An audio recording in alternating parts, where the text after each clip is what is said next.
Vamos a volver al tema que vimos en la pasada sesión acerca del sacudimiento de todas las cosas que Dios ha predicho a través de sus profetas.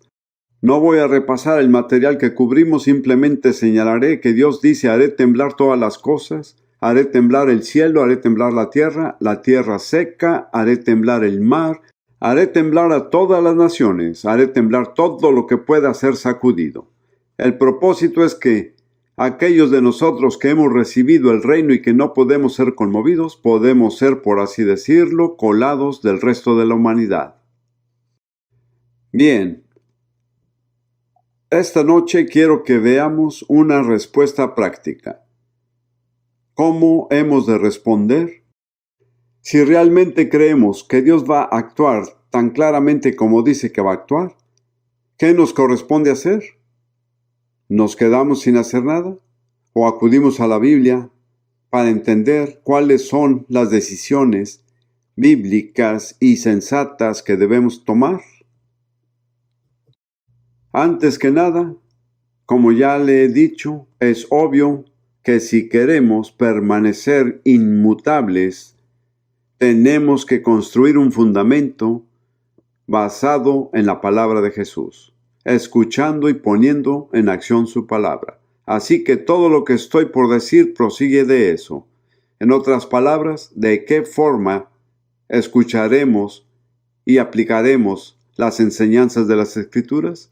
Quiero comenzar con 2 versículos en 2 de Pedro, capítulo 3. Un capítulo que trata con este periodo, el periodo de conmoción. Vamos a leer los versículos 11 y 12. Puesto que todas estas cosas han de ser deshechas, ¿cómo no debéis vosotros andar en santa y piadosa manera de vivir, esperando y apresurándoos para la venida del día de Dios? Aquí me detendré. Pedro hace una pregunta muy sensata y también la pregunta correcta.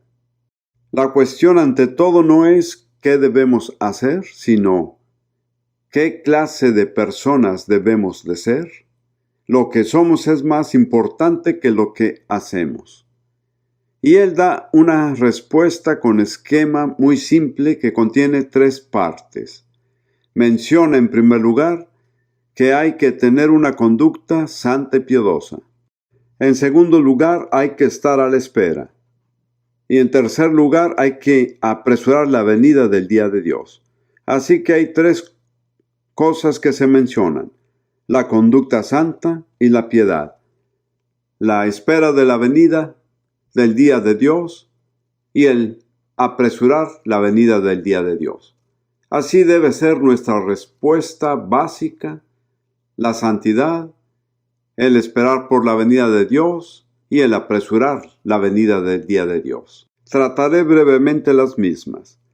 Empezando primero con respecto a la santidad, me limitaré a una escritura que es 2 de Corintios, capítulo 6, empezando en el versículo 17, y después con el capítulo 7, versículo 1. Hay que tener en cuenta que las separaciones por capítulos no existían en el texto original. Fueron añadidas muchos siglos después por traductores y a veces se atenúa el significado. Así que vamos a empezar con 2 de Corintios 6, 17. Y la mayor parte es una cita del Antiguo Testamento. Por lo cual, salid de en medio de ellos y apartaos, dice el Señor, y no toquéis lo inmundo, y yo os recibiré, y seré a vosotros padre, y vosotros me seréis a mí hijos e hijas, dice el Señor Todopoderoso. Así que, amados, pues tenemos tales promesas, limpiémonos de toda inmundicia de carne y de espíritu, perfeccionando la satisfacción en temor de Dios. Así que Dios nos hace la promesa de ser un Padre para todo aquel que cumple sus condiciones. Pero tengan en cuenta que hay condiciones establecidas. Y la primera es salir de en medio de ellos. Se refiere a los incrédulos, no de cristianos, sino de los incrédulos. y apartaos, sean distintos ante Dios. No toquéis lo inmundo y yo os recibiré. Hay muchas maneras distintas de ver lo que es inmundo, pero la manera más común que hay y nos causa problemas a todos se debe a nuestra actitud mental y las cosas que entretenemos con nuestras mentes, y también por las cosas que vemos. En particular, de acuerdo a mis propios estándares, muchos programas de televisión son inmundos. Y si intencionalmente nos exponemos a ellos, estamos tocando lo que es inmundo. Si no hay cómo evitarlo, eso es otro asunto. Y no digo de ninguna manera que nunca vamos al cine, pero muy rara vez Ruth y yo nos vamos al cine por lo inmundo que es. Hubo una película hace unos años que realmente fue excelente. Fue llamada El Rabino y el Pistolero. No creo que muchos la recuerden. Quizá algunos sí. Bueno, fue muy divertida. A mí me pareció que estuvo muy buena. Y aparte se trataba de la vida de un joven judío que debía convertirse en un rabino y tuvo que irse a Los Ángeles desde Polonia. Fue tan exacta la forma en que se presentó al pueblo judío. Un relato excelente. Y la actuación fue genial, pero a mitad de la película, por ningún motivo necesario, adoptaron un lenguaje completamente sucio. No tuvo nada que ver con el trama. Y Rudy y yo nos dijimos el uno al otro, hay que ver esto de nuevo. Por cierto, la vimos en Florida y creo que el 80% de la congregación, digo de la audiencia, no de congregación, Bueno, de cierto modo era como una congregación. Por lo menos el 80% eran judíos, ya que vivíamos en un área muy poblada por gente judía. Pero finalmente nos dijimos el uno al otro, no me parece que tenga la libertad de exponer al Espíritu Santo dentro de mí, al tipo de lenguaje que se usa en esa película. Fue una decisión personal, pero sirve de ejemplo de lo que puede significar tocar lo que es inmundo. No hay necesidad. No se expongan a cosas que les contaminan la mente si no hay necesidad de hacerlo. Yo fui salvo en el ejército británico y me pasé otros 4 años y medio en el ejército. No hay forma de evitar y exponerse a cosas en el ejército que son impuras. Los soldados británicos son incapaces de hablar sin blasfemar y maldecir, a menos que hayan sido salvos. Así que tuve que escucharlos día tras día durante 4 años y medio, pero no me exponía a ello. No pude evitarlo. Nunca fue intencional, por la gracia de Dios. Nunca me expuse intencionalmente a algo que me pudiera contaminar. Siendo predicador, soy particularmente cauteloso, porque sé que si le doy cabida a algo en mi mente, tarde o temprano se me saldrá por la boca en el momento que esté predicando. Y yo guardo mi mente. Ruth es mi testigo. No le doy cabida a nada intencionalmente en mi mente que pueda corromper la palabra de Dios que Dios me ha dado para proclamar. Les sugiero que todos debemos considerarlo. No es necesario que adopten la misma actitud que yo adopté, pero sí necesitan preguntarse, ¿estoy tocando lo inmundo? ¿Me expongo innecesariamente a cosas que contaminan mi espíritu?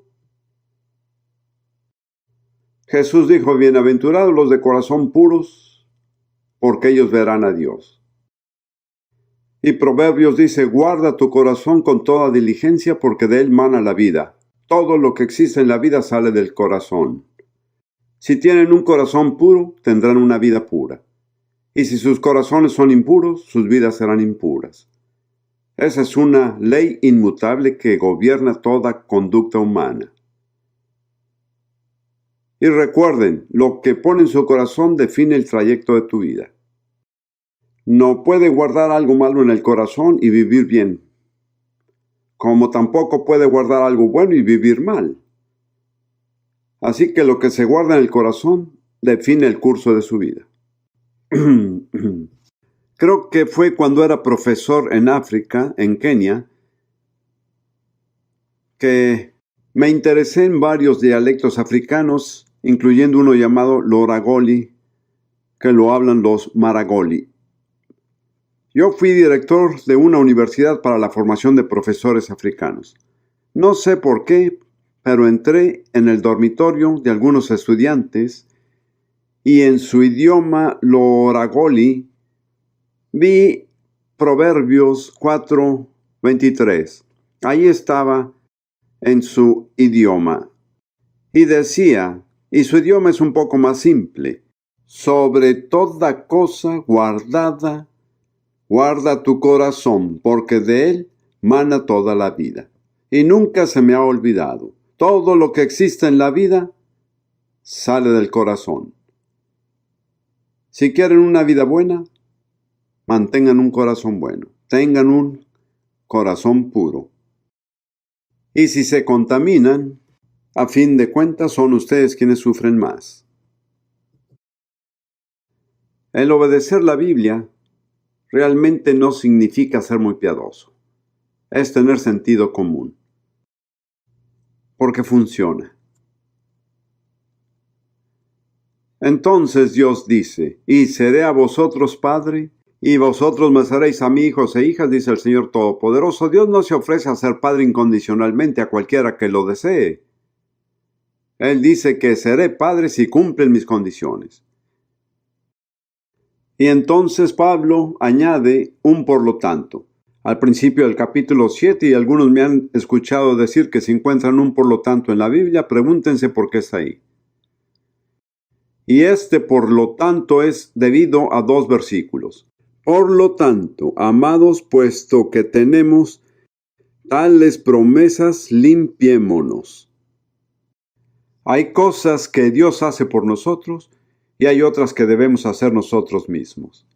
Hay muchas facetas de la santidad que solo Dios puede cumplir. Pero aquí está algo que es nuestra responsabilidad de cumplir. Limpiémonos de toda inmundicia de carne y de espíritu. La inmundicia de la carne, que creo que la mayoría de nosotros tenemos una idea bastante clara de lo que implica. La perversión sexual, la embriaguez, la ira, el maldecir. Pero ¿y qué hay de la inmundicia del espíritu? Les diré algo que yo creo y que es todo tipo de contacto con lo oculto, es inmundicia del espíritu. Y muchos cristianos de hoy, a menudo y sin saberlo, se involucran en el ocultismo. Muchos cristianos leen los horóscopos. ¿No es así? Quizá ustedes no. Pero permítanme decirles que si hubieran vivido en Israel bajo la ley de Moisés y leyeran horóscopos, los hubieran castigado con pena de muerte. Así es como lo ve Dios. No me voy a poner a hacer una lista de cosas ocultas, no es mi objetivo. Pero descubrí que en mi propia vida me tomó bastante esfuerzo de mi parte para eliminar el ocultismo. Por ejemplo, en Cambridge, mi principal tema de estudio en el que escribí mi tesis doctoral fue la filosofía de Platón. Y hay muchas personas que admiran a Platón. Se ven muchos cristianos que de hecho hay un tipo de cristianismo llamado neoplatonismo. Limpiémonos de toda inmundicia de carne y de espíritu, perfeccionando la santificación en temor de Dios. Esa es la responsabilidad que se nos da. Podría pasarme el resto de la tarde hablando de cómo hacerlo, pero ese no es el tema. El tema es que todos somos responsables de hacerlo. No es algo que Dios va a hacer por nosotros, es algo que Dios dice que hagamos por nosotros mismos. Ahora regresemos a 2 de Pedro, capítulo 3, para ver el segundo requisito, que es buscar la venida del día de Dios. Quiero que solo veamos 2 escrituras. La primera es Tito, capítulo 2, versículos 11, 12 y 13. Tito 2, 11, 12 y 13. Porque la gracia de Dios que trae salvación a todos los hombres se manifestó, enseñándonos que, renunciando a la impiedad y a los deseos mundanos, vivamos en este siglo templada y justa y piamente, esperando aquella esperanza bienaventurada y la manifestación gloriosa del gran Dios y Salvador nuestro Jesucristo. Y fíjese que Pablo llama a Jesús Dios, el gran Dios y nuestro Salvador Jesucristo. Y la motivación para la vida santa es principalmente la espera de la venida de nuestro Señor. Me parece que si uno analiza las enseñanzas del Nuevo Testamento sobre la santidad, verá que en casi todos los casos se vincula con la esperanza del regreso del Señor.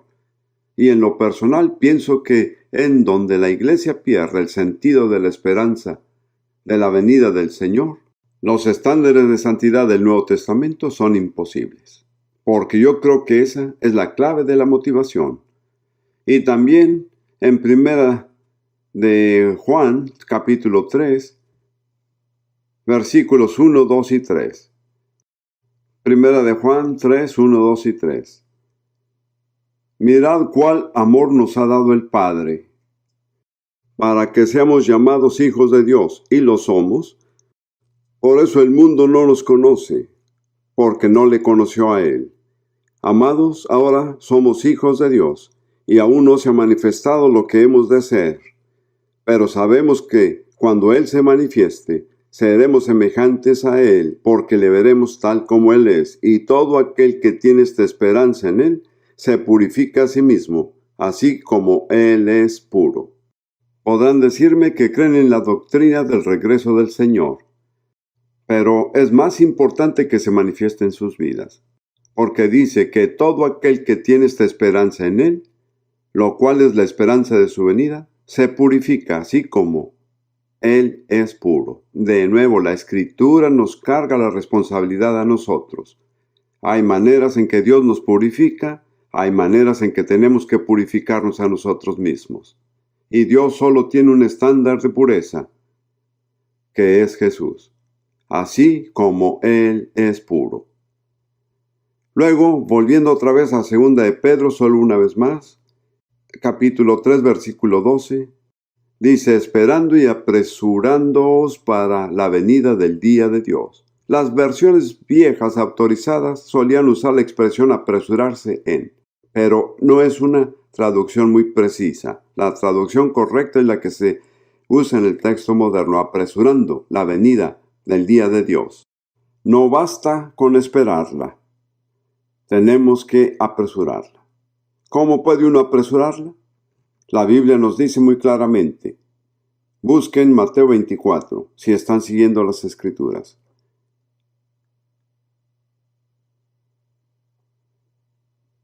Al comienzo de este capítulo, los discípulos le preguntaron a Jesús cuál será la señal de vuestra venida y del fin del mundo. Y en su respuesta Jesús enumera una serie de señales, terremotos, pestilencias, anarquía y así sucesivamente. Pero no responde a la pregunta hasta el versículo 13. ¿Cuál será la señal de tu venida? Y en Mateo 24:13, Él da una respuesta específica. Y será predicado este evangelio del reino en todo el mundo, por testimonio a todos los gentiles, y entonces vendrá el fin. ¿Cuándo llegará el fin? Cuando el evangelio del reino se haya proclamado en todo el mundo, como testigo a todas las naciones. ¿Quiénes son los responsables de proclamar el evangelio del reino? No lo escuché. Así es. Entonces, ¿cómo podemos apresurar la venida? Proclamando el evangelio del reino.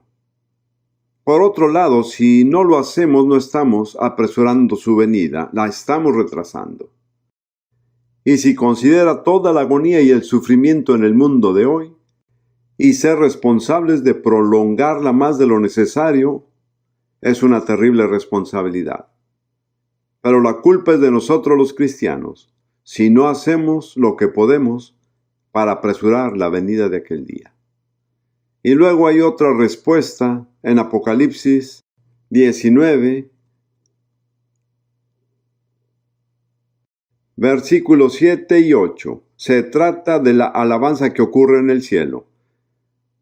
Apocalipsis 19, 7 y 8.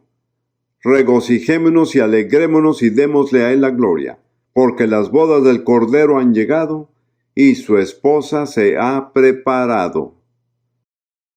Así que no puede haber matrimonio hasta que su esposa, la novia, se haya preparado. El estado de la iglesia tiene efecto sobre la venida del Señor. El Señor no puede venir por su novia hasta que se haya preparado.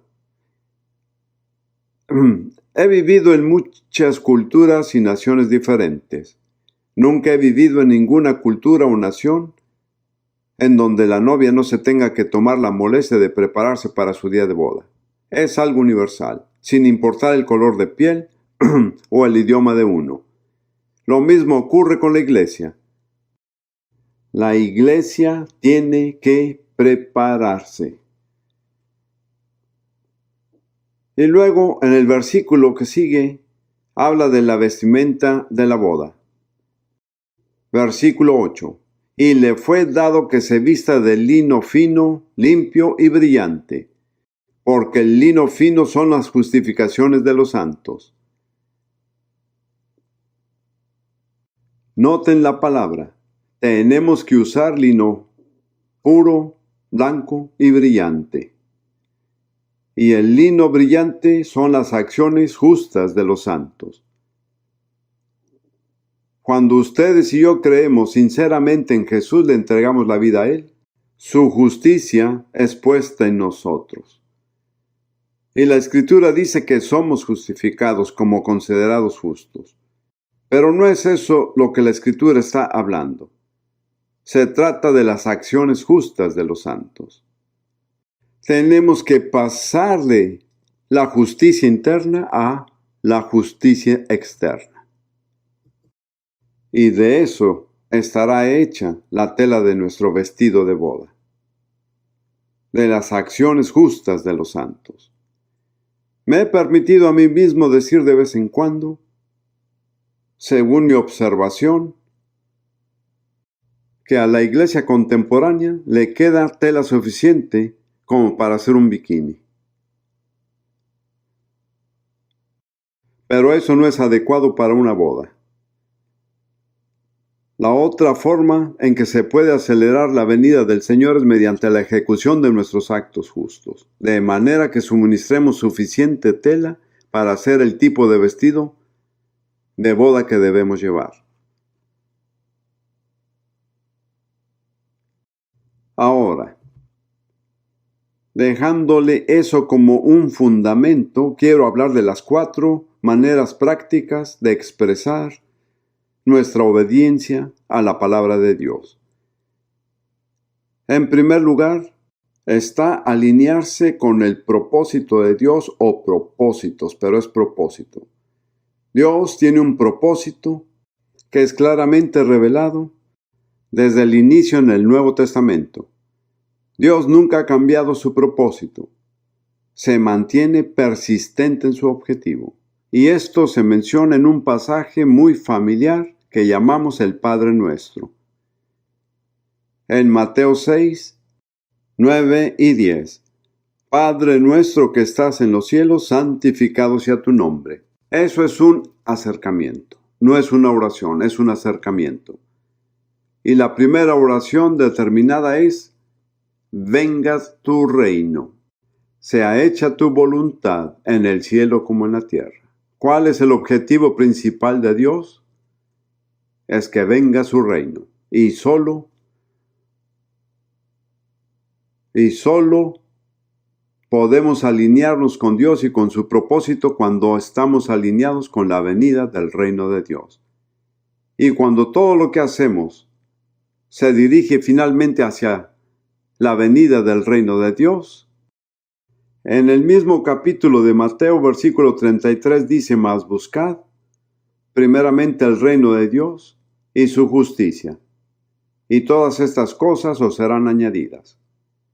Y cuando Dios pone algo primero, significa primero, no segundo o tercero. En otras palabras, Nuestra mayor preocupación en la vida tiene que ser la venida del reino de Dios. Soy lo suficientemente ingenuo para creer que no existe otra solución para los males de la humanidad. Cada día nos confrontan a través de los medios de comunicación todo el dolor y el tumulto de la humanidad. En lo personal, a mí me parece que la gente es ingenua al creer que el hombre puede solucionar el problema por sí mismo. Me sorprendió un poco el que el presidente Bush, con respecto a la guerra del Golfo Pérsico, haya dicho que se estaba iniciando un nuevo orden de justicia. Me pareció una declaración muy ingenua para un líder de una nación tan grande. Me conformo con decir que no me convence su nuevo orden mundial, no me impresiona. Pero el hombre lleva cientos de años pretendiendo que puede resolver sus propios problemas, trayendo paz y justicia a la tierra. Yo diría que quizás actualmente estamos más lejos de lo que hemos estado en cualquier momento de la historia humana. Yo no me avergüenzo de decir que para mí la única solución realista para la raza humana es el establecimiento del reino de Dios en la tierra bajo su designado gobernante Jesucristo. No me siento intelectualmente inferior por pensar así, y no creo que sea una superstición piadosa. Me parece que es una evaluación realística de la situación del mundo y de la naturaleza del hombre. Por lo tanto, estoy comprometido con la venida del reino de Dios. Y a medida que lo lleve dentro de mí, con muchas debilidades y fragilidades, mi vida se dirige hacia ese fin. Yo soy un predicador, tengo un ministerio de enseñanza.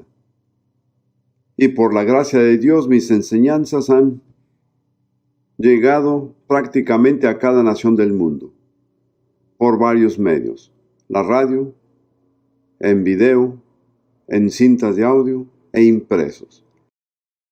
Esa es la expresión práctica en mi vida de mi compromiso con la venida del reino de Dios. Bien, ustedes no están llamados a ser lo que yo soy, pero sí están llamados a hacer algo. Antes que nada, establezca bien sus prioridades.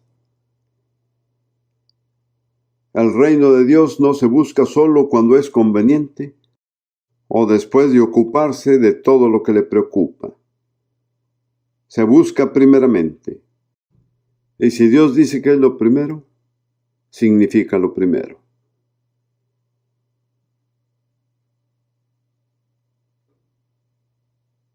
Mientras preparaba este mensaje, vino a mi mente una imagen vívida del profeta Jonás. Vayamos ahí por un momento. La mayoría de ustedes conocen la historia de Jonás. Dios le dijo: vete a Nínive y predica lo que te digo. Nínive estaba al este y Jonás se fue en dirección contraria, hacia el oeste. Y la razón por la cual no quería predicar en Nínive era que temía que la gente se arrepintiera. Y Nínive era el principal enemigo político de su pueblo, Israel. Así que no quería hacer nada que pudiera promover su causa. Esa es mi opinión personal. Y lo extraordinario, cuando Dios consiguió las cosas con Jonás a su manera, sucedió el acontecimiento más grande de conversión que se haya documentado en la historia: la ciudad entera. Se estima que al menos 600,000 personas se convirtieron. Pero antes de eso, Jonás tuvo que aprender una lección. Y esto es muy interesante. Él vivía en las montañas de Galilea. Y cuando le dio la espalda a Dios, cada paso que dio después fue un paso para mal. Se fue de las montañas a las llanuras, de las llanuras al puerto, del puerto al barco. Y ahí no se acaba. Del barco fue a dar al mar. y que nos sirva de advertencia para cada uno de nosotros. Si le dan la espalda a Dios, cada paso que tomen será un paso para mal. Bueno, Dios siguió persiguiendo a Jonás y cuando el barco navegó, dice, Dios envió una tormenta al mar. Y todos estos paganos comenzaron a clamar a Dios y a pedirle ayuda.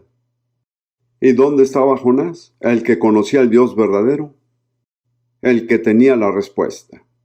Leamos. Versículo 5. Y los marineros tuvieron miedo, y cada uno llamaba a su Dios. Y echaron a la mar los enseres que había en la nave, para descargarla de ellos. Pero Jonás había bajado al interior de la nave y se había echado a dormir. ¿Por qué se durmió? Por su mala conciencia. No podía enfrentar a la vida. He conocido gente que se refugia en el sueño. Conocí a una señora que si las cosas le salían mal se dormía 16 horas. Ese era su escape a la vida. Y el capitán de la nave, que no era creyente, se llegó a él y le dijo, ¿qué tienes, dormilón? Levántate y clama a tu Dios. Quizá Él tendrá compasión de nosotros y no pereceremos. Actualmente hay muchos Jonases en el mundo. Han recibido el llamado de Dios, saben muy bien lo que Dios quiere que hagan, pero como no les conviene, le dan la espalda a Dios y entonces, mientras la tormenta sacude al mundo, ¿dónde están? Abajo en el fondo de un barco, en un profundo sueño. ¡Qué situación tan trágica! Aquí tenemos algunos Jonases presentes. Saben que Dios los ha llamado y deliberadamente le dieron la espalda. ¿Y quién sabe cómo llegaron aquí esta noche?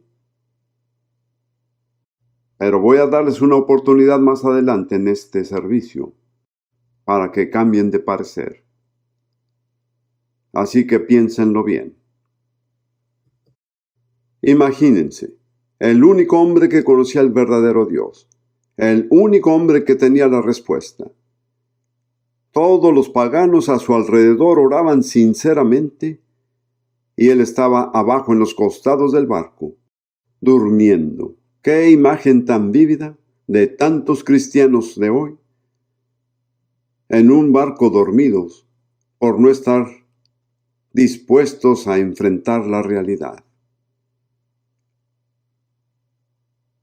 Muy bien, esa es la primera de mis recomendaciones. Hay que alinearse con el propósito de Dios, que es la venida de su reino. Nunca ha variado, nunca ha cambiado. Ese es su objetivo. Número 2. Cultivar la resistencia. Volvamos a Mateo 24, al versículo que cité, que fue el versículo 14. Y será predicado este evangelio del reino en todo el mundo, por testimonio a todos los gentiles, y entonces vendrá el fin. Pero el versículo anterior dice, mas el que perseverare hasta el fin, éste será salvo. Y Jesús ha estado hablando de todos los problemas y angustias y dolores que van a llegar a la nación. Y luego dice, mas el que perseverare hasta el fin, éste será salvo. Esa es la traducción aquí en español, pero el griego dice, el que ha perseverado hasta el fin, ese será salvo. De hecho, es más específico que eso. Jesús dice, pero el que siga firme hasta el fin, ese será salvo. Esta traducción no lo presenta de manera muy explícita. ¿Quién será salvo? El que haya resistido hasta el final. Así que por ahora están salvos. Pero para permanecer salvos, tienen que resistir. En Lucas 21, que es un pasaje paralelo, es nuevamente el discurso que dio Jesús. Él dice en el versículo 17 y los que siguen, y seréis aborrecidos de todos por causa de mi nombre. Obviamente se debe referirse a los cristianos, ya que es la gente odiada por el nombre de Jesús. Esa es una de las promesas que la gente no pone en su caja de promesas. La próxima promesa tal vez sí, mas un pelo de vuestra cabeza no perecerá. Bien, eso se refiere a la resurrección, porque muchos cristianos que fueron martirizados, sus cuerpos fueron destruidos. Pero en la resurrección, si logran conseguirla, saldrán con todo y cabellera tupida. No les faltará ni un pelo. Esa es una garantía de Jesús. Y luego dice, en vuestra paciencia poseeréis vuestras almas, pero eso realmente no da con el significado. Les daré mi versión, la versión Prince. Con la resistencia se compra el alma. Digo, pueden comprobarlo si quieren, y me he fijado en las palabras. Así es como las entiendo. En otras palabras, ¿cuál es el precio que uno debe pagar por la salvación de su alma? En una palabra, la perseverancia, así es. Como ven, hay cosas que hay que comprar, pero no con dinero. Hay otra moneda con la que se compran ciertas cosas. En Isaías 55:1 dice, venid, comprad sin dinero y sin precio vino y leche. Hay que comprarlas, pero no con dinero. En la parábola de las vírgenes prudentes y fatuas, a las necias que no traían suficiente aceite, las sabias les dijeron, ve y comprar aceite. Pero mientras que fueron a comprar, vino el novio y se lo perdieron todo. El aceite siempre ha sido un tipo del Espíritu Santo. No se puede comprar al Espíritu Santo con dinero, pero hay que comprar al Espíritu Santo con la oración, con la búsqueda de Dios, con el tiempo que pasa en la palabra. De lo contrario, cuando la lámpara se les agote, no tendrá nada con qué reabastecer. Y luego, en Apocalipsis 3, dirigiéndose a la iglesia de la Odisea, Jesús dice, yo te amonesto que de mí compres oro refinado en fuego y vestiduras blancas. No se compran con dinero, pero se compra. Y según lo entiendo, aquí en Lucas Jesús dice que uno tiene que comprar la salvación de su alma con su perseverancia. Si no perseveran, se perderán. Luego está la escritura que Rudy y yo proclamamos. Tened por sumo gozo cuando cayeres en diversas tentaciones. ¿Pueden decir esto? Sé que podrían decir las palabras, pero ¿son ciertas? La razón por la cual proclamamos esta escritura es porque Dios nos persuadió, nos trajo convicción, porque no era así con nosotros. Siempre que nos tocaban pasar por ciertas pruebas, y no recuerdo que nos hayamos quejado, pero ciertamente no fueron un gozo, tuvimos que confesarlo como pecado. Estamos tratando de mejorar. Santiago dijo que lo tengan por gozo cuando caigan en pruebas. ¿Por qué? Porque la prueba de vuestra fe obra paciencia. He observado en el Nuevo Testamento que cada prueba que un cristiano pasa es finalmente una prueba de la fe. Puede tomar muchas formas, pero lo que está siendo probado es la fe. Y entonces Santiago dice, mas tenga la paciencia perfecta su obra, no se frenen. No dejen de perseverar, no se rindan. Mas tenga la paciencia perfecta su obra para que seas perfectos y cabales sin faltarles nada. Les hice una pregunta, ¿cuántos de nosotros no quisiéramos ser perfectos y completos sin que nos falte nada? ¿Cuál es la condición? La perseverancia, así es. No hay forma de evitarlo. Solo hay una manera de aprender a perseverar. ¿Saben cuál es? Perseverando, así es. En la versión antigua se decía sufrimiento extenso. ¿Y saben cómo se aprende el sufrimiento extenso? Sufriendo por un tiempo extenso, no hay otra manera. Aunque les parezca gracioso, así es exactamente como es. Conozco a un hermano, una hermana ministra fue con él para recibir oración. Le dijo: hermano, quiero que ore por mí para que salga de esta situación, no puedo soportar al jefe para quien trabajo. Él le dijo: no voy a orar, no ha sufrido lo suficiente.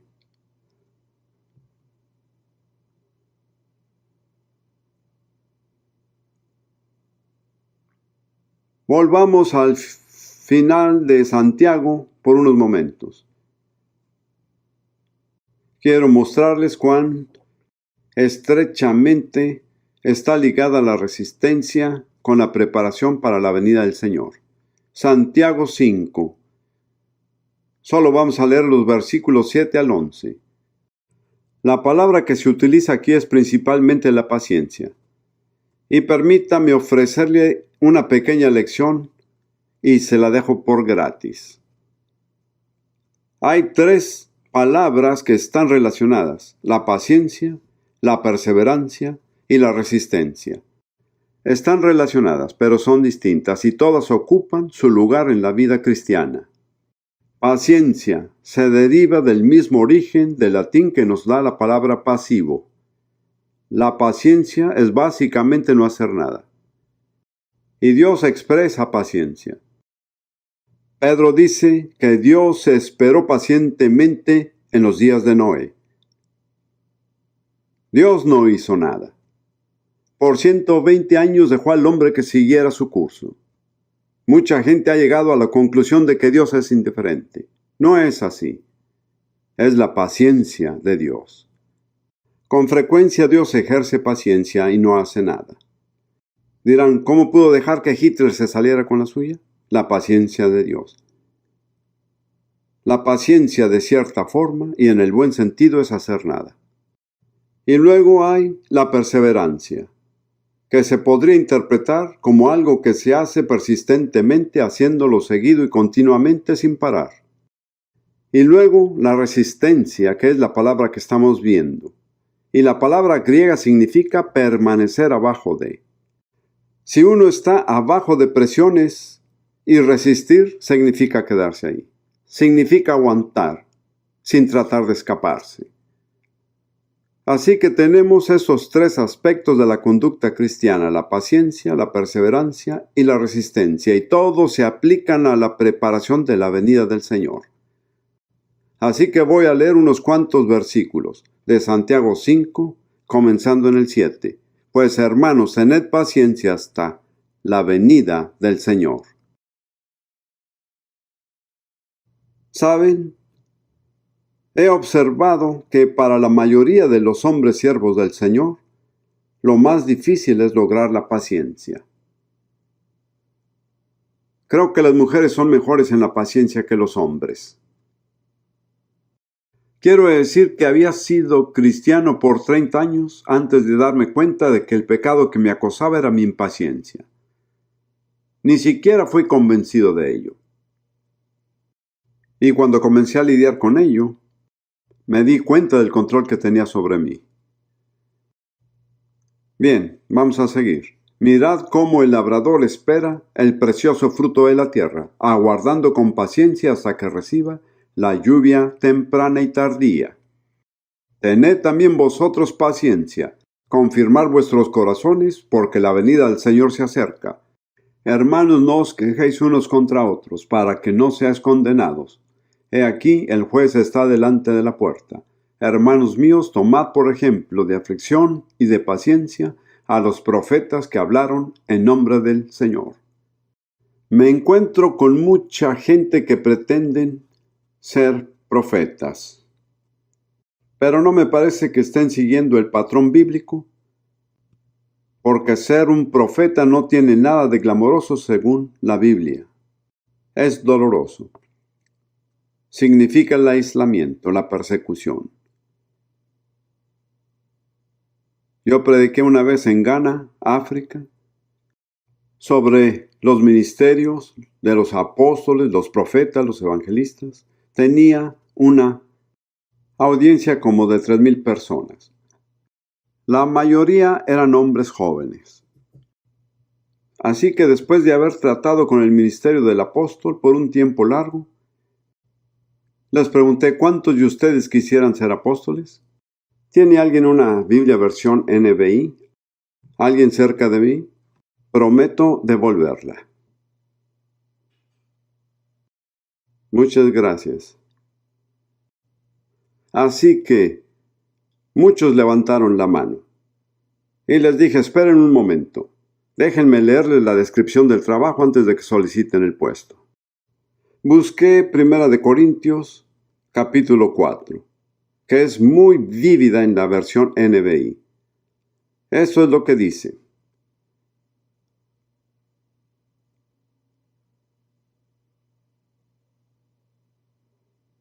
Creo que realmente se aplica a las personas carismáticas contemporáneas. Solía llamarlos el movimiento carismático, pero ya no, porque no se están moviendo. Eran, pero se quedaron atascados en alguna parte. Bien, esta es 1 de Corintios 4, comenzando en el versículo 8. Ya tienen todo lo que desean, dirigiéndose a los cristianos de Corinto. Ya estáis ricos. Han recibido el evangelio completo. ¿Alguna vez escucharon la perversión del movimiento de la Fraternidad Internacional de Hombres de Negocios? ¿Qué es el movimiento del Evangelio de Hombres de Negocios?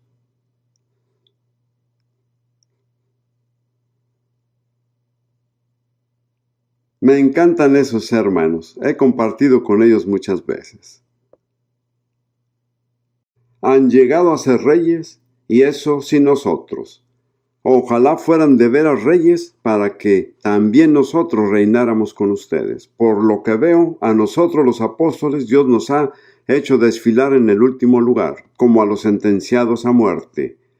Hemos llegado a ser un espectáculo para todo el universo, tanto para los ángeles como para los hombres. Por causa de Cristo somos los ignorantes, ustedes en Cristo los inteligentes. Los débiles somos nosotros, los fuertes son ustedes. A ustedes se les estima, a nosotros se nos desprecia. Hasta el momento pasamos hambre, tenemos sed, nos falta ropa, se nos maltrata, no tenemos dónde vivir. Con estas manos nos matamos trabajando. Si nos maldicen, bendecimos. Si nos persiguen, los soportamos. Si nos calumnian, los tratamos con gentileza. Se nos considera la escoria de la tierra, la basura del mundo. Y así hasta el día de hoy. Esta es la descripción de un apóstol del Nuevo Testamento. Si quieren la descripción de lo que implica ser profeta, creo que la podemos encontrar en Hebreos, ya que estamos ahí.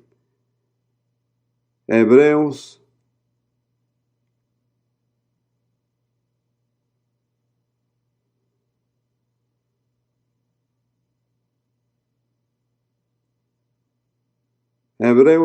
capítulo 11. Los últimos 2 versículos. Este es el ministerio profético.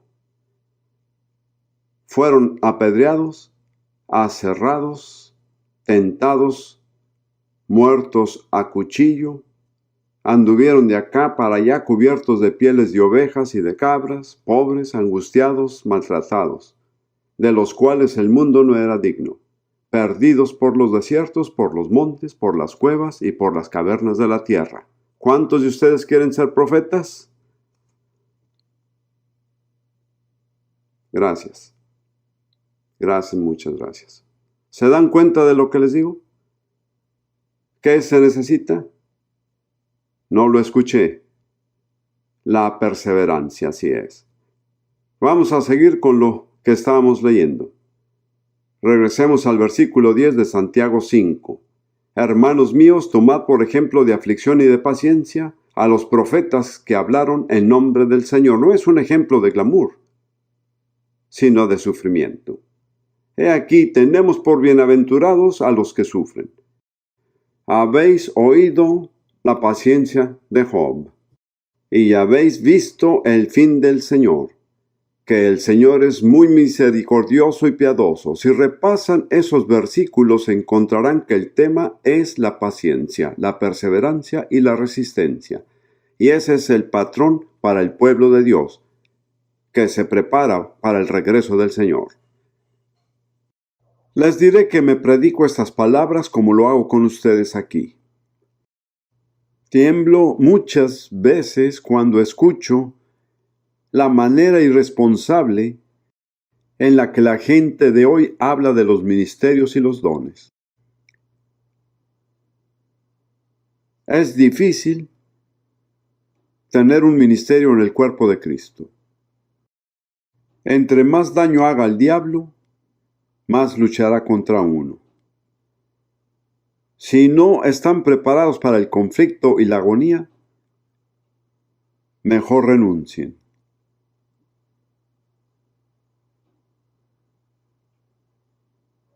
¿Escucharon bien? Hasta con un amén.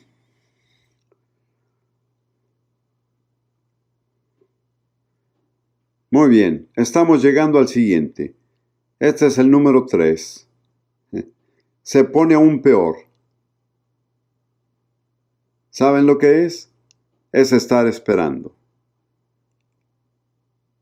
La importancia de la espera es casi totalmente ignorada en la iglesia contemporánea, al menos con la gente con la que me junto. Y sin embargo es algo esencial de nuestra preparación para el regreso del Señor. Hebreos capítulo 9, versículo 28. Así también Cristo fue ofrecido una sola vez para llevar los pecados de muchos y aparecerá por segunda vez en relación con el pecado para salvar a los que le esperan. ¿A quién se le aparecerá? A los que le esperan ansiosamente. Algunas traducciones no incluyen el ansiosamente, pero en el griego es una doble preposición. Y ansiosamente capta con mucha precisión el verdadero significado. No es solo esperarlo, sino que hay que esperarlo ansiosamente. Tengo un amigo que es conocido por algunos de ustedes, pero no voy a mencionar su nombre. Él es predicador. Él y yo hemos colaborado juntos. Tiene una forma de expresarse bastante cruda y dice que cuando el Señor regrese, Él espera oír algo más que solo decir, qué bueno es tenerte de vuelta.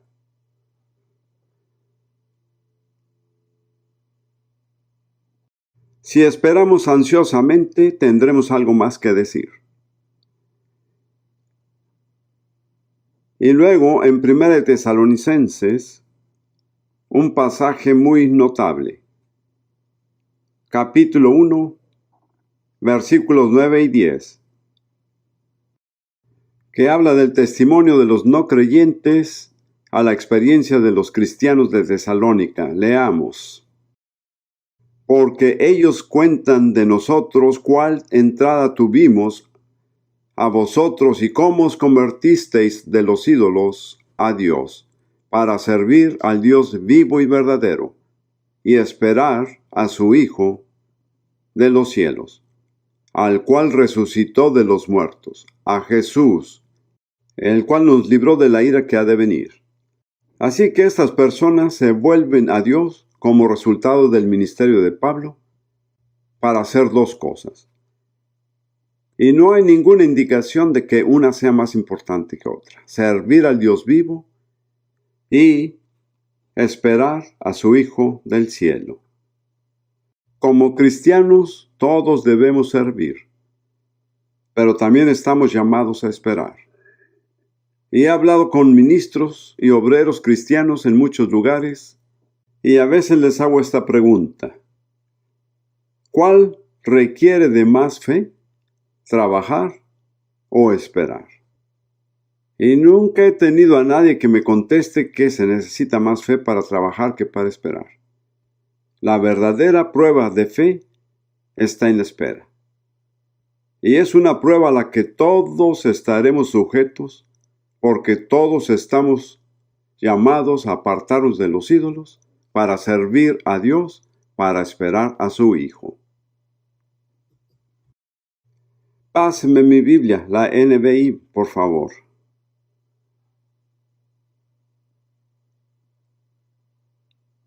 Este es un versículo en Isaías 64. Versículo 4, que es tan intenso que me gusta citar esta versión aquí. Capítulo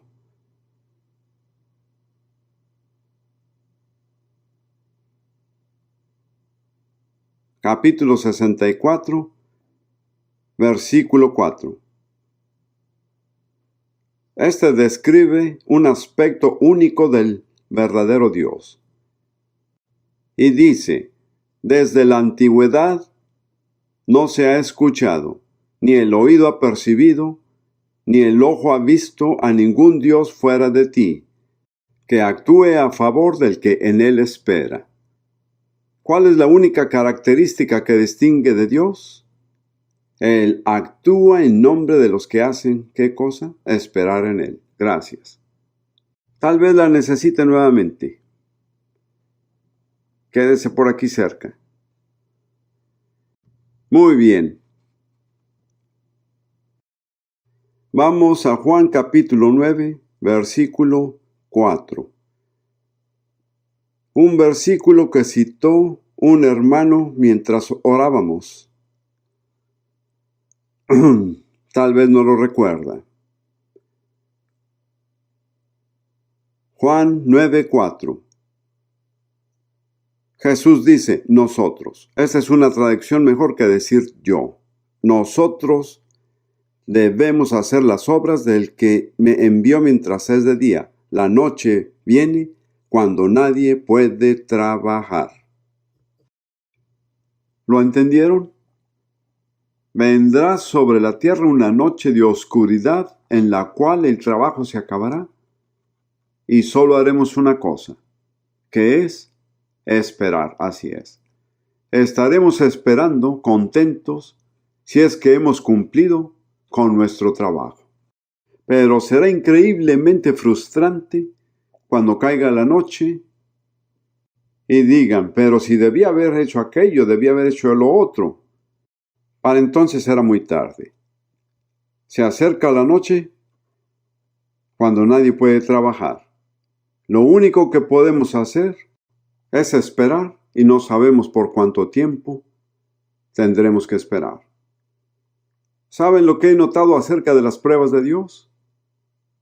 Casi nunca nos dice, esta es una prueba y si aguantas por 6 meses, la pasas.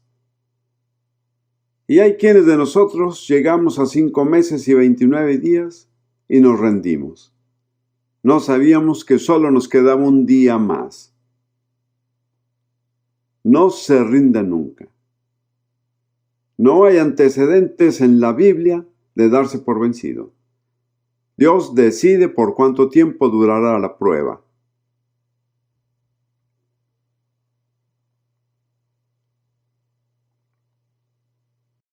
Como ven, la espera es una de las pruebas a las que Dios somete casi invariablemente a los siervos que tiene intención de usar. Les daré solo una pequeña lista. Abraham. Vas a tener un hijo que será la cabeza de una nación que será única en la tierra. ¿Cuánto tuvo que esperar? 25 años. Mientras tanto, su querida esposa Sara trató de ayudarlo y complicó las cosas. Ella le dijo, escúchame, haz lo que te digo. Primero le dijo que tenga un hijo de Agar y luego le dijo que se deshiciera del niño. Así es el consejo de la carne. Es inconsistente. Le dice a uno que haga una cosa y más tarde la contradice. Abraham se convirtió en el hombre que fue por medio de la espera. Tuvo que ver cómo su esposa pasó por la edad de la maternidad y seguir esperando. Me sorprende que Abraham sea tan altamente valorado en la Biblia, porque ¿qué hizo?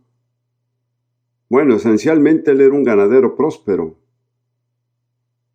que anduvo por la parte extrema del este del Mediterráneo, cuidando de sus rebaños. No hizo nada dramático. hasta que llegó el momento en que estuvo dispuesto a ofrecer a su hijo Isaac. Frecuentemente me pregunto, ¿qué tiene Abraham que hizo que Dios lo estimara a tal grado que fue llamado el amigo de Dios? No estoy seguro de saber la respuesta, pero creo que una manera en que se ganó el favor de Dios fue esperando. Pueden llegar a perder el favor de Dios si no esperan.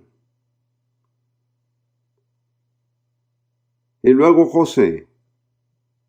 Me encanta la lectura del Salmo 105 que habla de José. Pienso que me puedo identificar con esto en cierta medida por mis propias experiencias. Salmos 105, versículo 17 y los que siguen. Envió un varón delante de ellos, a José, que fue vendido por siervo. Afligieron sus pies con grillos, en hierro fue puesta su persona. Alguien había dicho que el hierro también entró en su alma. Hasta la hora que llegó su palabra, el dicho de Jehová le probó. Como ven, esa es una prueba. El Señor les hace una promesa gloriosa, grande, y después de hacerlo, todo saldrá al contrario. En lugar de convertirse en el príncipe de sus hermanos, termina en Egipto en la cárcel y no me puedo imaginar un peor lugar que ese. ¿Qué hacía Dios con él? Probándolo. ¿Cuál fue la prueba? La espera. Y si quiere, vemos a los demás. Moisés. En Números 12, versículo 3, Moisés fue el hombre más manso de la tierra. ¿Cómo aprendió Moisés la mansedumbre? Esperando 40 años. Una vez le preguntaron a un predicador, ¿por qué Dios hizo esperar a Moisés 40 años? La respuesta fue porque no pudo hacerlo en 39. Dios no acaba hasta que la prueba se haya completado. Cuando a Moisés se le ocurrió por primera vez que podía liberar a Israel de Egipto, era un joven muy arrogante. 40 años más tarde, era el hombre más manso de la tierra. Y nadie, excepto Jesús, ha ejercido nunca la autoridad que Moisés ejerció. Entonces, si quieren tener autoridad, ¿saben lo que necesitan cultivar? La mansedumbre. Dios no le puede confiar su autoridad a los arrogantes, a los orgullosos, a los ególatras. Tuvimos una palabra profética que decía esto de muchas maneras. ¿Saben cuál es la condición para el ascenso en el reino de Dios? Es muy sencillo. Es humillarse a sí mismo. Todo aquel que se humilla será exaltado. Al igual que todo aquel que se enaltece será humillado. Así es. Ahí tienen la opción. Es una ley inalterable que gobierna el universo. Se habla de violar las leyes de Dios. Eso no es cierto. No rompemos las leyes de Dios. Las leyes de Dios nos quiebran a nosotros si las rompemos. Y luego pensemos en David por un momento. Otro joven al que hicieron enormes promesas de Dios. Y se pasó los siguientes no sé cuántos años, creo que posiblemente fueron 15, viviendo como él mismo describió, como un perro o una perdiz en las montañas, huyendo del hombre a quien iba a suceder como rey. ¿Por qué lo permite Dios? Más bien, ¿por qué lo ordena así Dios? ¿Qué busca? En una palabra, no lo escuché. La perseverancia. No se puede evitar la resistencia. ¿Saben a quién me refiero en este momento? A mí mismo. No se puede evitar la resistencia y entrar en las promesas de Dios. Pueden ir muy lejos, pero nunca llegarán si no pasan a través de la resistencia. Y justo en el momento cuando más se ve imposible aguantar, es cuando más hay que aguantar. No cedan. Quisiera decirles a muchos de ustedes individualmente, están en la prueba. Lo están haciendo bien. Solo aguanten. No se retraigan. No se den por vencidos. Dios es fiel. Me han preguntado que si tuviera un mensaje que dejar en posteridad, ¿cuál sería? Siempre he dicho que puedo contestar en 3 palabras. Dios es fiel.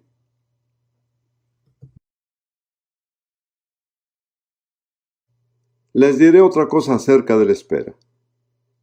Nos hace más conscientes cada vez de nuestra dependencia de Dios. No puedo hacer que se haga. No puedo hacer que suceda. No sé cuándo vendrá. Solo dependo de Él. No sé si a ustedes, las damas, les suceda esto en sus casas, pero a nosotros nos pasó en Israel. A veces la luz falla por razones que no se pueden analizar. Y esto pasa mientras está uno cocinando o planchando. Y entonces llamamos y contactamos al electricista. Es el mediodía y dice, voy a tratar de llegar a las 4. ¿Qué hacemos durante 4 horas? Esperamos. Y 4 horas después nos damos cuenta de una cosa. Necesitamos al electricista. Dependemos de él. La espera nos causa que alcancemos un nuevo nivel de conciencia de nuestra dependencia de Jesús. Bien. Por último, hermanos, intentaré hacer lo mejor que Pablo, que también dijo, y finalmente, hermanos, y escribió 2 capítulos más. Pienso que es necesario decir esto porque lo que he dicho hasta ahora de varias formas ha sido difícil de aceptar. Pero la cuarta recomendación que hago es que cultiven una actitud y una expectativa positiva. Y como saben, alguien dijo que todo el mundo nace optimista o pesimista. Y yo sé muy bien cómo nací. Nací pesimista. Además, fui creado para ser un pesimista.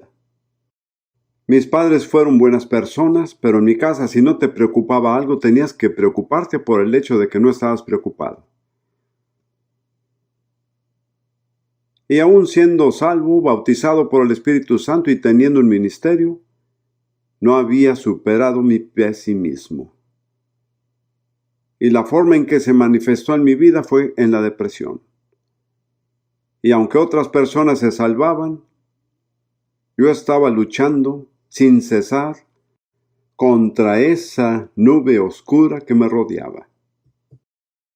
Y yo lo hice todo. Es decir, que conocía bien las Escrituras, sabía que tenía que considerarme muerto, y me consideré muerto tantas veces que esto perdió sentido. Pero no solucionó el problema. Y entonces un día estaba leyendo Isaías 61, versículo 3. Y leí, manto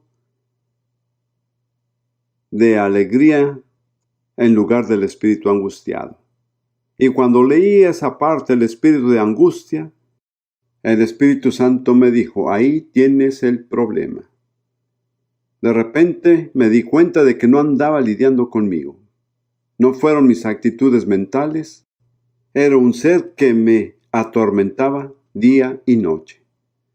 Me di cuenta de que era una persona que me conocía desde la infancia. Conocía todas mis debilidades, sabía exactamente cuándo atacarme. Además me di cuenta de que era lo que podemos llamar un espíritu familiar. Era un espíritu que había descendido a través de mi familia, era exactamente la misma condición en mi padre. Invoqué el nombre del Señor y fui liberado de ese demonio. Ah, sí, me salvé. Hablaba en lenguas, predicaba el Evangelio, pero necesitaba ser liberado de un demonio. Me sentía tan avergonzado que no se lo conté a nadie por 10 años. Y entonces el Señor me obligó a exponer mi situación al enfrentarme con una mujer endemoniada que estaba en mi púlpito. Acababa de predicar que no importaba lo que el diablo diga porque Dios tiene la última palabra. Había una mujer que se retorcía como una serpiente delante del púlpito, la misma mujer que tocaba el piano en nuestras reuniones de adoración. Sabía que tenía que demostrarlo o dejarlo de hablar. Así es como fui lanzado a hacerlo. Y la mujer fue liberada. Pero me tomó 10 años, desde el momento en que fui liberado hasta que estuve dispuesto a enfrentar el problema en público. Les menciono todo esto porque al ser liberado, Dios me mostró que Él hizo por mí lo que yo no podía hacer por mí, y que Él no haría por mí lo que yo podría hacer por mí mismo. Y me mostró que tenía que cambiar la forma en que pensaba. Cada vez que me venían a la mente pensamientos o reacciones negativas, tuve que encontrar algo positivo de las Escrituras con que hacerle frente. Y eso no fue de un día para otro. Me tomó al menos 3 años. Pero al final de ese transcurso, dejé de ser pesimista. Yo entiendo lo que implica. Yo diría que de hecho, si me disculpan que lo diga, de británico a otros británicos, que uno de los principales problemas de Gran Bretaña es el pesimismo. Los británicos son más propensos al pesimismo que cualquier otra gente de naciones con las que he tratado. Creo que es algo... Hay una influencia espiritual en alguna parte. Como quiera, no entremos en este tema. Estaremos tratando sobre este tema de liberación luego al final de este mes en el templo de Kensington. Si tiene alguna necesidad seria, venga, haremos algo por usted. Bien, vamos a ver este asunto de tener una actitud positiva y terminamos. Romanos 12, versículo 21. Dice: no seas vencido de lo malo, mas vence con el bien el mal. Así que tenemos solamente dos opciones. Podemos vencer o podemos ser vencidos, pero no hay nada en medio. Y cuando nos enfrentamos al mal, solo hay una cosa lo suficientemente fuerte para vencer el mal, y eso es el bien. No podemos adoptar una actitud negativa, no podemos decir simplemente que no es mi problema. Tenemos que practicar activamente lo que es bueno. No sean vencidos de lo malo, sino vence con el bien el mal. Y Romanos 8, 35 en adelante, dice: ¿quién nos apartará del amor de Cristo? ¿Tribulación, o angustia, o persecución, o hambre, o desnudez, o peligro? O cuchillo, como está escrito: por causa de ti somos muertos todo el tiempo. Somos estimados como ovejas de matadero. ¿Qué enseñanza tan negativa? ¿No es así?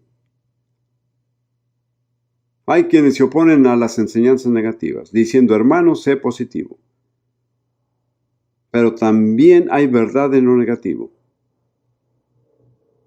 Las personas que venden acciones fraudulentas de la bolsa son muy positivas, pero son deshonestas.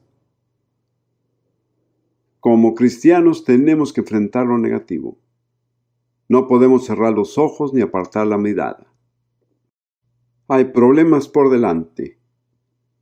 Pienso que hay muchos más problemas por delante de lo que la mayoría de nosotros podemos percibir. Pero eso no significa que tengamos que ser pesimistas.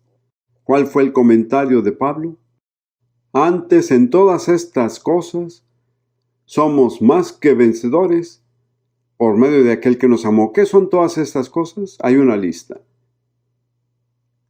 La tribulación, la angustia, persecución, hambre, desnudez, peligro, la espada. Y entonces Pablo dice que en todas estas cosas somos más que vencedores. Le pregunté al Señor lo que significaba ser más que vencedor, y sentí que la respuesta que me dio fue esta: ser más que vencedor significa meterse en un lío superarlo y salir del problema con más que con lo que entró. Salirse con el botín.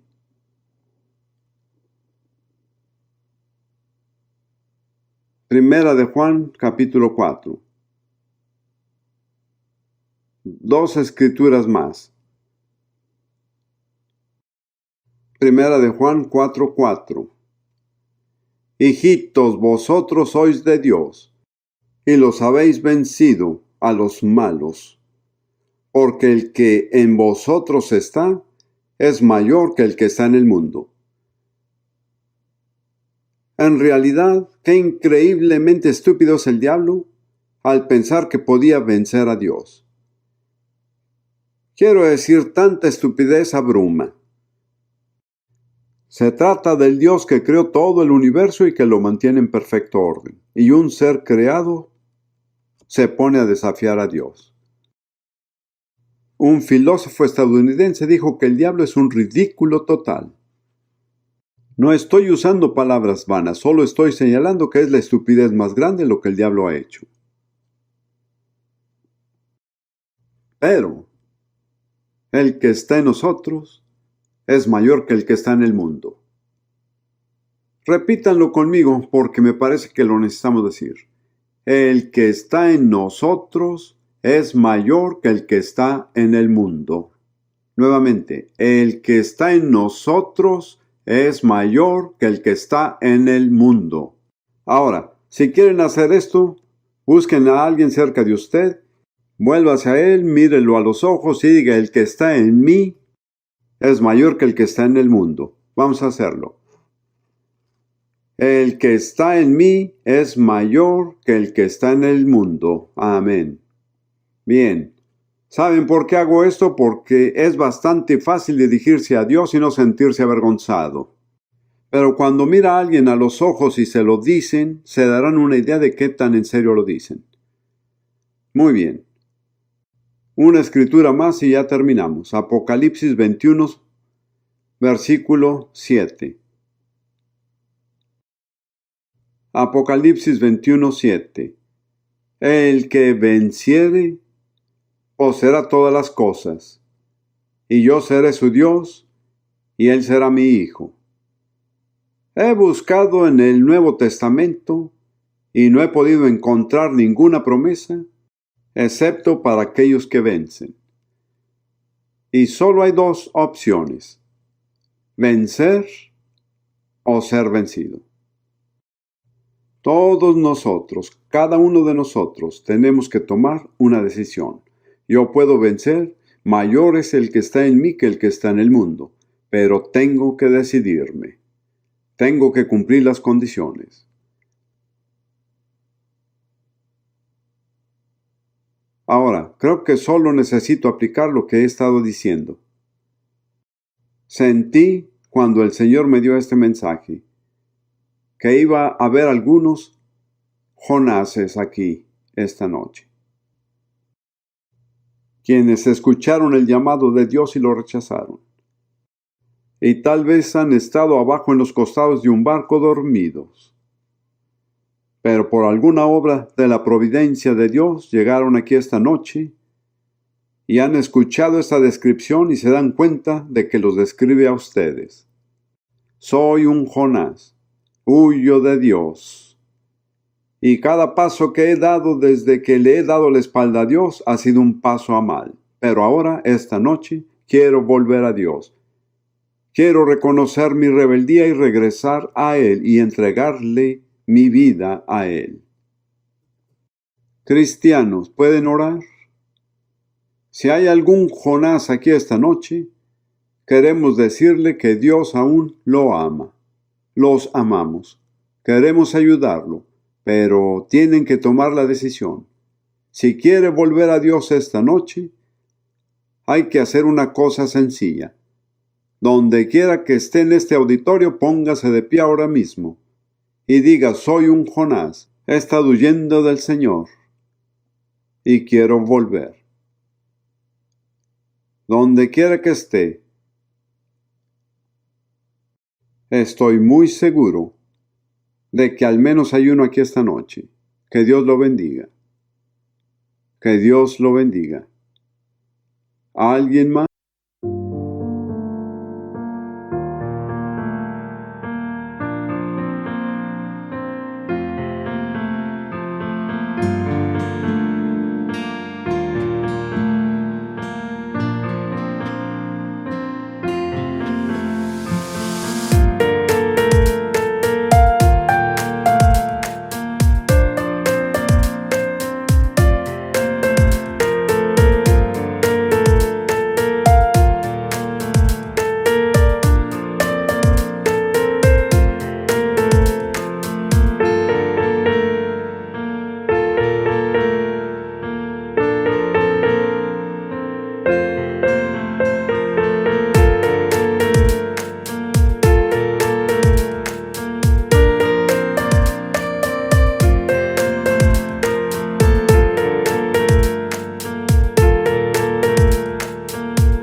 Otro Jonás. Bendiciones. Estoy seguro de que había una mujer aquí esta noche. Solo manténgase de pie porque este es un momento importante. Allá hay otro. Que Dios la bendiga, mi querida hermana. Que Dios lo bendiga, que Dios lo bendiga. Que Dios lo bendiga. Ahora bien, no se pongan de pie a menos que concuerden que han escuchado el llamado de Dios y han oído. Ahora quieren volver. Alabado sea Dios. Dios me mostró que habrían Jonases esta noche. Escuchen, quiero que hagan otra cosa. Esto no será fácil, pero marcará la diferencia. Si pueden salir de sus asientos y sea como sea, bajen acá y pónganse aquí delante del púlpito. Por favor, gracias. Tienen que salirse de donde están. ¿Me entienden? Quedarse en una sola posición es... Ahora, hermano Ken, ¿dónde está? Si tenemos consejeros aquí, bueno, creo que tenemos que enviarlos a otro salón. No me imaginé que conseguiríamos esa cantidad de personas. Solo quiero decirles que me hace muy feliz el verlos aquí esta noche. Quiero que sepan que Dios los ama. Él nunca ha renunciado a ustedes, ¿entienden? Puede que ustedes hayan renunciado a Él, pero Él nunca ha renunciado a ustedes. Gracias, Señor. Ahora quiero que repitan esta sencilla oración después de mí. Esperaremos un momento a que venga la gente. Sé que algunos de ustedes necesitan irse y ya es tarde, pero hagan el esfuerzo de quedarse si pueden. No les dé pena si tienen que irse.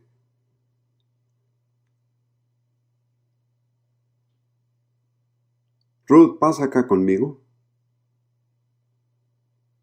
Haremos una oración muy sencilla. Una oración a Jesús, no a mí. Les daré las palabras y ustedes las repiten. Señor Jesús, perdóname por haberte dado la espalda y seguir mi propio camino. Esta noche me arrepiento. Me vuelvo a ti. Me someto a ti. Hágase tu voluntad en mi vida. Tómame como soy y hazme como quieres que sea. Quiero que repitan estas últimas palabras. Tómame como soy y hazme como quieras que sea. En el nombre de Jesús. Amén. Hermano Ken, ¿hay algún salón donde puedan ir? ¿Les puede mostrar dónde?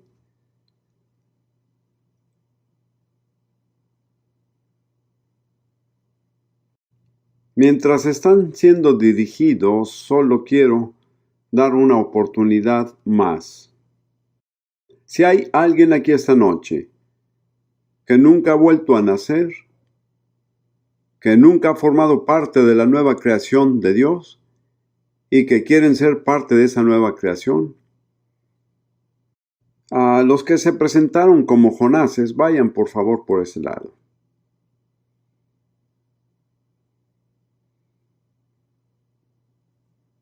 ¿Cristianos pueden orar por ellos? Algunos de nosotros sabemos por experiencia propia lo difícil que es volver a Dios cuando uno se ha alejado, pero esta es su oportunidad. Dios me mostró que incluyera esa parte de Jonás porque iba a haber algunos aquí. Ahora, no vamos a prolongar más estos, pero si nunca han vuelto a nacer, no saben con certeza que sus pecados han sido perdonados por causa de Jesús y nunca han entregado su vida a Él como Salvador ni lo han confesado como Señor, que no conocen la paz que viene a través del perdón del pecado, pero les gustaría llegar a conocerla. ¿Podrían hacer lo mismo que hicieron los demás? ¿Podrían ponerse de pie donde quiera que estén? No se avergüencen. No se avergüencen. Sería una tragedia si llegaran a salir de aquí sin haber llegado a conocer a Jesús personalmente. No nos vamos a extender en esto. Tengo la sensación de que hay por lo menos una persona y que está luchando. Cristianos, oremos por un momento. Señor, si hay alguien aquí esta noche que necesita volver a nacer, pero está inmovilizado por alguna opresión satánica, por un espíritu de miedo o por cualquier motivo que sea, en tu nombre, Señor Jesús, que sean libres de cualquier cosa que la frene para que tengan la libertad de tomar su propia decisión. En el nombre de Jesús. Amén. Ahora, si quieren recibir a Jesús, lo único que tienen que hacer para mostrarlo es ponerse de pie. No alargaremos esto más. Tengo una sensación tan fuerte de que hay alguien aquí. Hay alguien ahí de pie. Que Dios lo bendiga. ¿Cómo vamos a regresarnos a casa sin usted? Ahora, ¿hay algún creyente maduro que pueda aconsejar a esa señora? Quiero que vaya y la ayude. ¿Hay alguien aquí? Bien, vaya con la señora que está de pie, vaya y hable con ella. Ore con ella y ayúdela. ¿Cuántos de nosotros podemos decir gracias, Jesús?